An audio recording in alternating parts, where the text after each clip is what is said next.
As technology has advanced, we've learned to tap into our most primal desires on a level never seen before. We're able to order super calorie dense fast food straight to our door with a click of a button. We're able to see any amount of explicit content at any time that we want. All of this is very new, and we have no idea how having unlimited access to these dopamine hits might affect our brains and behavior in the long run. But it's safe to say we're starting to see some of the side effects boil to the surface in real time. Porn addiction. We are bombarded with content that is tailored to hijack our strongest human drive, our sexual desires. Whether it's advertisements, movies, Instagram, or TikToks, the combination of algorithmic targeting and the vast amount of available content has made it nearly impossible to avoid. All of this hyperconsumption of sexuality has led to unprecedented number of young men with porn addictions. There's a ton of physical side effects, and I guarantee most guys watching this video have one or more of these. Here are just a few. Needing more and more crazy content to get you off. Not being able to perform with a real-life human. Death grip, aka not being able to keep hard or climax without the iron grip of your hand. Besides the physical, there's a ton of mental side effects too. You might have a lot less motivation, whether it's going to the gym or looking for a real partner. That spark of motivation just isn't there after a session.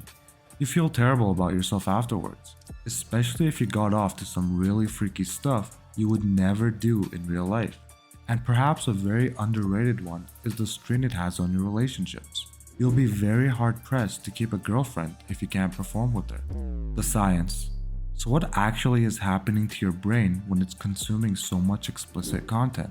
It's basically hijacking your reward system. When you watch porn, dopamine is released, signaling pleasure and reward. It gives the feeling of satisfaction, the same feeling as eating a nice meal or finishing a hard workout. The brain learns to associate porn with a dopamine surge and begins to crave it. However, with frequent and high-intensity exposure, something shifts. Your brain needs more and more of it, and at higher intensities to get that same good feeling. It makes everything else boring. Having a good conversation with a friend should make you feel good, and it should make you want to be more social to get that same hit. But with your brain on porn, talking to people becomes boring and a chore. The dopamine hit is nothing compared to getting a sexual release. And over time, all the things you used to enjoy don't become as enjoyable anymore. The rise of OnlyFans. The popularity of OnlyFans is an interesting phenomenon because for the first time ever, you had the power and the lion's share of the profits going towards the performers themselves. You're seeing people make massive amounts of profits, with some of the most popular on the platform making upwards of $1.5 million a month. But it brought with it a host of other problems. The personal nature of being able to interact with the creators has brought emotional intimacy into the equation when before it wasn't there. This creates for even more addictive consumption, especially for guys that suffer from loneliness. And a lot of guys suffer from loneliness. Once your most primal needs like sex and intimacy are met through intense addictive content, the only way to break it is by having authentic intimacy in the real world. It's the difference between reading an entire book and watching a movie based on the book. One is harder and takes longer, but in the end is much more satisfying. But that's hard and takes effort, and it takes a lot of self-improvement to get there. NoFap. Now let's talk about the NoFap movement. People say cutting off masturbation and porn will make you more confident, clear up your skin, make you more social, have girls become more attracted to you, and a host of other amazing things. This is common sentiment in the NoFap community. The problem with this view is that it sets false expectations. If a guy does NoFap and doesn't see any of these amazing benefits, they'll be disappointed and spiral back into their addiction. I think taking a more realistic approach has much better long-term outcomes. What not to do. One thing I don't want anyone to think is that they're broken, unfixable, or that there's something inherently wrong with them. The advent of this addictive content is new. TikTok and bite-sized content and the personal nature of things like OnlyFans have taken it to a new level. And we're all basically guinea pigs in the experiment to see how far our brains can be pushed before they break. What you're experiencing isn't unique or shameful. Pretty much every guy is going through it with varying degrees. Society, technology, and marketing have combined in a perfect storm, exploiting our brain's reward system. But the brain is insanely adaptive, and you can bounce back stronger than ever. Here's my perspective. First, you have to understand this. There is nothing wrong with having sexual desires or wanting to have sex. This is completely normal. Next, decouple masturbation and porn. Masturbation in and of itself is just a vehicle for release. We have been doing it since the dawn of time. Consuming excessive explicit content seems to be the real problem. One thing almost every guy notices is when they cut out porn, their masturbation habits reduce by a ton just naturally. Let's get to the real issue now, how to cut out porn. Most of the time when you get the urge to consume porn, it's mostly because you're bored.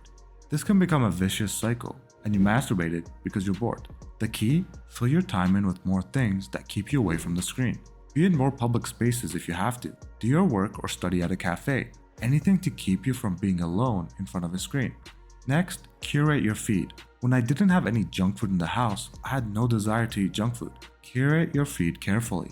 Whether it's on YouTube, Reddit, or Instagram, unfollow everything sexually explicit or start a new account and don't interact with sexual content. Algorithms are extremely powerful, but you have a lot of control in what you interact with. Now let's really answer, should you stop masturbating for a bit? If you strip all the bullshit away, it comes down to this. If you feel like you have problems in your sex life, like not getting aroused by your woman, having weak erections, or taking forever to climax, or you're majorly lacking in motivation to go find a partner because you're getting that release by yourself, it's probably a good idea to stop masturbating for a while. And don't be scared about any of the side effects being permanent. If you masturbate quite a lot and experience cravings for different fetishes as time goes on, some kind of maladaptation has taken place.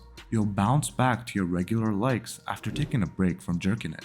If you suffer from death grip and delayed ejaculation, use some coconut oil to keep your willy moisturized a couple of times a day and abstain from release for a couple of weeks. You'll have all your sensations back in no time. Since almost all of you watching this have masturbated regularly from quite a young age, stopping it for 3 months or so will be quite revelatory. Not in the sense of some weird superpowers, but simply for a sexual part of your being. Specifically, I would say that a recalibration will take place. The normal human female body you interact with in daily life will regain its attraction for you. Having sex with your girlfriend will vastly improve. You'll feel more motivated than ever to do things that will lead to getting a real girlfriend. You might see an uptick in your motivation to hit the gym, text that girl, or start grooming yourself better. But really, just try it for yourself. If you masturbated since your teens, it's at least an interesting experiment.